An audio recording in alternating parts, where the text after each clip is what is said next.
Hello students, कैसे हैं आप। मुझे पूरी उम्मीद है कि आप सब घर पे होंगे, सुरक्षित होंगे और स्वस्थ होंगे। बच्चों, कल हमने पढ़ाई शुरू की थी फसल के बारे में। फसल क्या है यह जान लिया था हम लोगों ने, और आज हम पढ़ेंगे कि फसल के कितने प्रकार होते हैं। वैसे संक्षिप्त जानकारी हमने कल आपको दे दी थी। आज हम उसके बारे में विस्तृत से अध्ययन करेंगे कि फसल के कितने प्रकार होते हैं और उनकी बुआई कब होती है और वो उनके प्रकार क्या क्या हैं, किनको खरीफ कहेंगे, किनको रबी कहेंगे, किनको जायद कहेंगे। आइए सबसे पहले हम फसलों के प्रकार के बारे में अध्ययन करते हैं। बच्चों, फसल 3 प्रकार के होते हैं: रबी, खरीफ और जायद।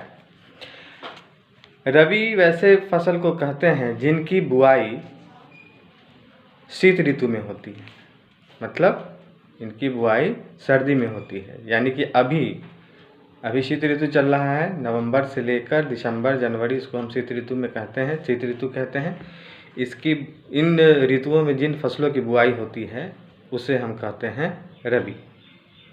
और जिन फसलों की बुआई वर्षा ऋतु में होती है, जैसे मानसून के बाद, जैसे जून है, जुलाई है, इन महीनों में जिन फसलों की बुआई होती है, रुपाई होती है, उसे हम कहते हैं खरीफ।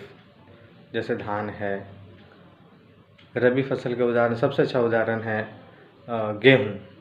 जायद फसल वैसे फसलों कहते हैं जिनकी बुआई गर्मी में की जाती है और वो गर्मी के कुछ दिनों के बाद निकलते हैं, उन्हें हम कहते हैं जायद फसल।